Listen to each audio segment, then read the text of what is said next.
بسم الله الرحمن الرحيم نحمده ونصلي على رسوله الكريم أما بعد رب يسر ولا تعسر وتمم بالخير وبك نستعين يا فتاح رب زدني علما رب يسر ولا تعسر وتمم بالخير وبك نستعين يا فتاح رب زدني علما رب يسر ولا تعسر وتمم بالخير وبك نستعين يا فتاح رب زدني علما. الحمدللہ آج کا ہمارا 8واں سبق ہے اور گزشتہ سبق کو ہم ایک مرتبہ دہرائیں گے، پھر آج کا سبق شروع کریں گے۔ گزشتہ سبق میں ہم نے مرکب ناقص کی 5 قسموں کے بارے میں پڑھا تھا۔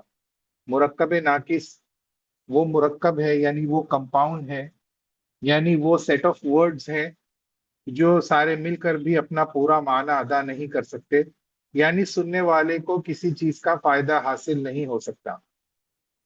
تو مرکب ناقص کی ہم نے 5 قسمیں پڑھی تھی: مرکب توصیفی، مرکب اضافی، مرکب اشاری، مرکب بنائی اور مرکب منع صرف۔ اس میں نے بتایا تھا کہ شروع کی جو 3 قسمیں ہیں، یعنی مرکب توصیفی، اضافی اور اشاری، یہ قرآن کے اندر زیادہ استعمال ہوئی ہے، اسی لیے ہمارا زیادہ فوکس ان تینوں کے اوپر ہی رہے گا، اور بچی ہوئی جو 2 قسمیں ہیں ان کو ہم سرسری طور پر پڑھیں گے۔ تو ہم نے کل کا سبق شروع کیا تھا مرکب توصیفی کا، اور مرکب توصیفی کے بارے میں ہم نے یہ پڑھا تھا کہ مرکب توصیفی وہ مرکب ہے جس میں ایک کلمے کو کے ذریعے دوسرے کلمے کو ڈسکرائب کیا جاتا ہے، یعنی ایک کلمے کے ذریعے دوسرے کلمے کی کوالٹی بتائی جاتی ہے، اس کی صفت بتائی جاتی ہے، جس کو انگلش میں ناؤن اور ایڈجیکٹو کہتے ہیں۔ تو مرکب توصیفی، اس کے اندر 2 چیزیں ہوتی ہے، یہ بھی ہم نے پڑھا تھا کہ جس چیز کی تعریف بیان کی جا رہی ہے یا جس چیز کی کوالٹی بتائی جا رہی ہے اسے موصوف کہتے ہیں، اور جو کوالٹی بتائی جا رہی ہے اس کو صفت کہتے ہیں۔ جس چیز کو ڈسکرائب کیا جا رہا ہے اسے موصوف کہتے ہیں، اور جس چیز کے ذریعے ڈسکرائب کیا جا رہا ہے اسے صفت کہتے ہیں۔ تو یہ ہمارا کل کا سبق تھا، اور ہم نے کل موصوف صفت کی بہت ساری مثالیں دیکھی تھی۔ آج کا جو ہمارا سبق ہے وہ اسی مرکب توصیفی سے ہی ریلیٹڈ ہے، اور یہ اس کو اور آگے ایکسپانڈ ہم کریں گے کہ مرکب توصیفی کے اندر موصوف اور صفت کے درمیان کن چیزوں میں سملیرٹی ہونی ضروری ہے۔ مرکب توصیفی کے اندر موصوف صفت کے اندر کن چیزوں کے موصوف صفت کے درمیان میں کن چیزوں میں سملیرٹی ہونا ضروری ہے۔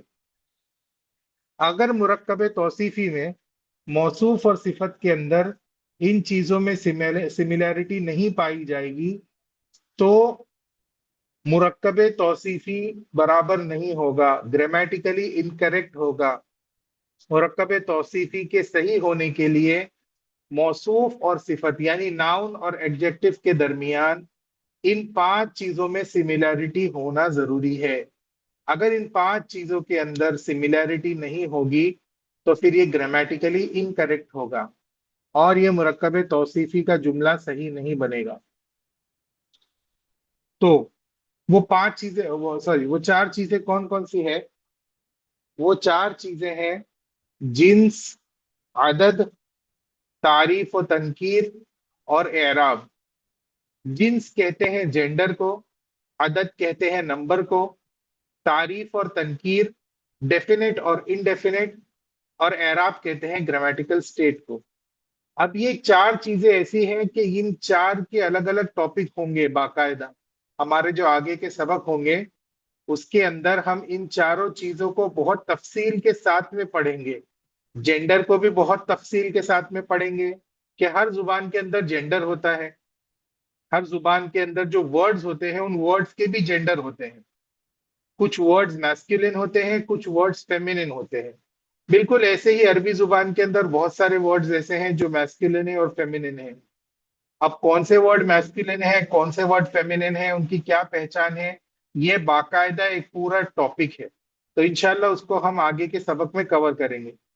اسی طرح عدد، نمبرز، تو نمبرز بھی یہ ایک مستقل ٹاپک ہے، یہ ایک سٹینڈ الون ٹاپک ہے جس کو انشاءاللہ ہم آگے کے سبق میں کور کریں گے.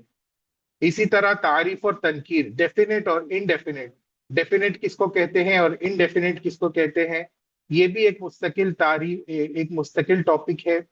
اور اعراب، اعراب تو یوں سمجھیے کہ یہ پورے نحو کا خلاصہ ہے. یہ جو نحو ہم پڑھ رہے ہیں سبجیکٹ، اس کا پورا دار و مدار اعراب پر ہی ہے، گرامیٹیکل سٹیٹ پر ہے. تو اس کا ایک الگ سبق ہوگا.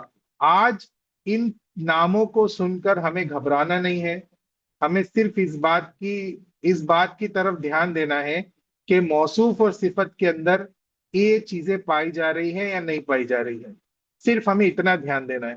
انشاءاللہ اس کی گہرائی میں بھی ہم جائیں گے، لیکن وہ آگے کی چیز ہے. فی الحال ہمیں جو ہے موٹا موٹا صرف سمجھنا ہے. تو مرکب توصیفی کے اندر موصوف اور صفت کے درمیان ان چار چیزوں کے اندر سملیرٹی ہونا ضروری ہے.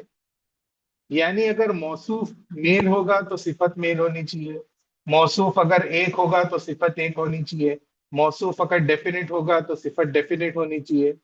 اور اسی طرح اعراب کی بھی مثال ہم دیکھیں گے. تو پہلی کیٹیگری ہے جنس، اس کو ہم پہلے دیکھیں گے انشاءاللہ. تو جنس کہتے ہیں جینڈر کو، جنس کہتے ہیں جینڈر کو. تو مرکب توصیفی کے اندر اگر موصوف مذکر ہے، مذکر کے معنی ہوتے ہیں میسکولن، مذکر کے معنی ہوتے ہیں میسکولن. یہ ساری جو ٹرمینالوجیز آ رہی ہیں ان کو آپ لکھتے چلیے تاکہ آپ کو یاد کرنے میں آسانی ہو. میں پہلے سبق سے یہی بول رہا ہوں کہ ایک نوٹ بک اور پین لے کر ساتھ میں بیٹھے.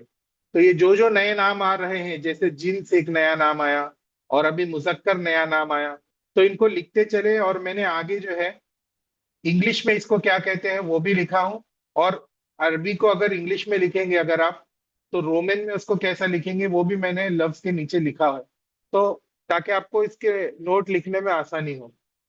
تو موصوف اگر مذکر ہے، مذکر کا مطلب میسکولن، تو صفت بھی مذکر ہی آنی چاہیے. موصوف اگر مذکر ہے یعنی جس چیز کی ہم کوالٹی بتا رہے ہیں، اگر وہ مذکر ہے، اگر وہ میسکولن ہے، تو اس کی صفت بھی میسکولن ہی آئے گی. جیسے مثال کے طور پر ولد صالح، تو ولدن یہ موصوف ہے اور صالحن یہ اس کی صفت ہے. تو ولدن چونکہ بوائے یہ میسکولن ہے، تو صالحن یہ صفت بھی میسکولن آئے گی. اب سوال پیدا ہوتا ہے کہ ہمیں کیسے سمجھ میں آئے گا کہ صفت میسکولن ہے یا فیمینن. تو یہ جو ہے عربی کے اندر بہت آسان ہے. اگر کسی لفظ کے آگے گول تا لگا ہوا ہے تو وہ فیمینن ہے، اگر اس کے آگے گول تا نہیں لگا ہے تو وہ میسکولن ہے. جیسے کہ آگے کی مثال میں ہم دیکھیں گے، جب ہم فیمینن کی مثال دیکھیں گے تو یہاں پر ولد موصوف ہے اور صالحن یہ صفت ہے. تو ولدن بھی مذکر ہے، صالحن بھی مذکر ہے. اب یہ دونوں جو ہے موصوف صفت یہ برابر ہے. اسی طرح میسکولن کی ایک اور مثال دیکھیں گے، رجل عالم، رجل عالم. تو رجل یہ بھی میسکولن ہے، اور اس کی صفت جو ہم نے لائے عالم یہ بھی میسکولن ہے. تو یہ دونوں کے اندر جو جینڈر ہے وہ سیم ہے، سملر ہے. اسی وجہ سے یہ مثال بالکل درست ہے. اسی طرح اب ہم فیمینن کی مثال دیکھیں گے کہ اگر موصوف مؤنث ہے، مذکر کے معنی میسکولن اور مؤنث کے معنی فیمینن، مؤنث کے معنی فیمینن. یہ ساری چیزیں آپ کی نوٹ بک میں لکھتے ہوئے چلے تاکہ آگے جب بھی واپس سے یہ لفظ استعمال ہو تو ہمیں سمجھنے میں دشواری نہ ہو. تو اگر موصوف مؤنث ہے، اگر موصوف مؤنث ہے تو صفت بھی مؤنث ہوگی. مؤنث کہتے ہیں فیمینن کو. جیسے کہ مثال دیکھیں، بنتن صالحتن، بنتن صالحتن، بنتن کے معنی لڑکی اور صالحتن کے معنی نیک، تو نیک لڑکی. اب یہاں پر دیکھیں، یہاں پر ہم نے صالحن لکھا تھا، ولد صالحن، لیکن جب اس کو ہم نے فیمینن بنایا تو اس کے آگے ہم نے گولتا لگا دی. جب ہم نے اس کو فیمینن بنانا چاہا تو اس کے آگے ہم نے ایک گولتا لگا دی. تو یہ عربی کا قاعدہ ہے، اور آگے ہم اس کو اور تفصیل سے پڑھیں گے انشاءاللہ. فی الحال آپ اتنا سمجھ لیجئے کہ جس لفظ کے آگے بھی گولتا لگ جاتا ہے تو وہ فیمینن بن جاتا ہے. جیسے ہم نے یہاں پر صالحن کو فیمینن بنانا تھا تو ہم نے اس کے آگے گولتا لگا دی. تو بنتن صالحتن، اگر میں کہوں بنتن صالحن تو یہ غلط ہو جائے گا، کیونکہ بنتن تو فیمنن ہے، مؤنث ہے، اور صالحن یہ تو مذکر ہے، یہ تو میسکلن ہے، تو یہ جوڑ بیٹھے گا نہیں، یہ سملیرٹی بالکل غلط ہے۔ تو ہمیں کیا کرنا ہے، ہمیں یہاں پر مؤنث کی صفت بھی مؤنث ہی لانی ہے۔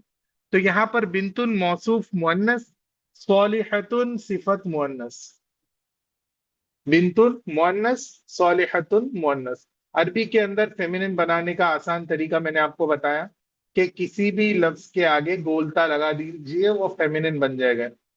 آگے کی مثال دیکھیں، امرأتن عالمتن، امرأتن عالمتن، امرأتن کے معنی ہوتے عورت، جیسے یہاں پر ہم نے رجل استعمال کیا میسکولن میں، تو یہاں پر فیمنن میں ہم امرأتن، امرأتن کے معنی ہوتے ہیں عورت، اور یہاں پر ہم نے رجل کے ساتھ عالم استعمال کیا، لیکن چونکہ یہاں پر موصوف جو ہے یہ مؤنث ہے، تو ہم اس کی صفت بھی مؤنث لائیں گے، یعنی عالمتن۔ ہم نے کیا کیا، عالم کے آگے صرف ایک گولتا لگا دی، تو جیسے ہی ہم نے گولتا لگا دی اب یہ میسکولن سے فیمنن بن گیا، تو امرأتن عالمتن۔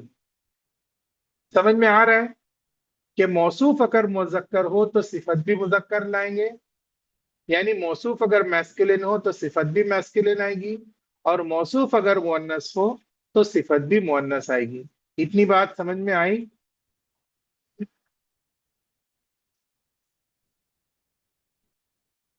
جی ماشاءاللہ، ٹھیک ہے۔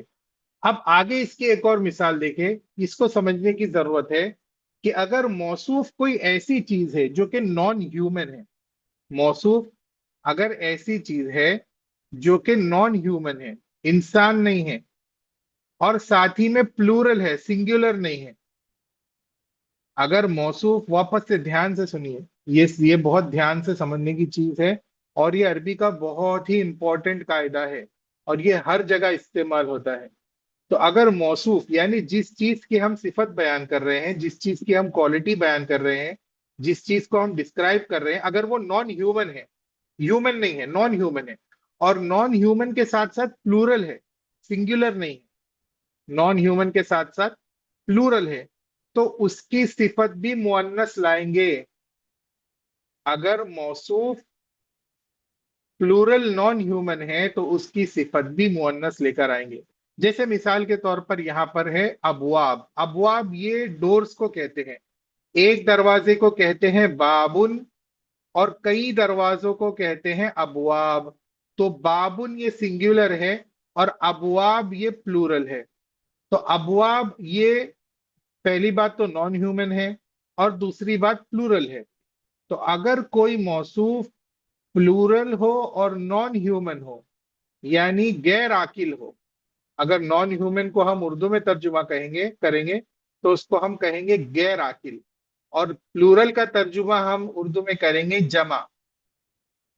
سنگولر کو کہتے ہیں واحد، اور پلورل کو کہتے ہیں جمع۔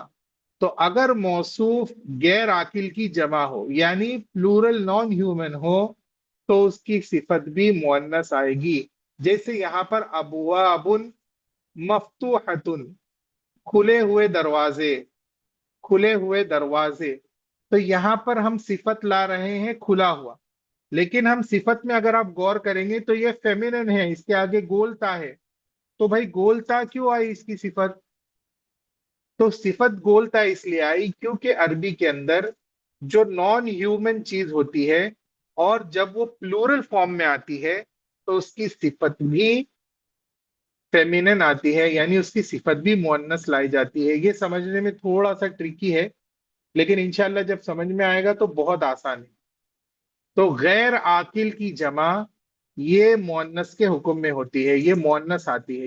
یہ سینٹنس آپ لکھ لیجئے اور اس کو یاد کر لیجئے، غیر عاقل کی جمع واحد مؤنث آتی ہے، غیر عاقل کی جمع واحد مؤنث آتی ہے۔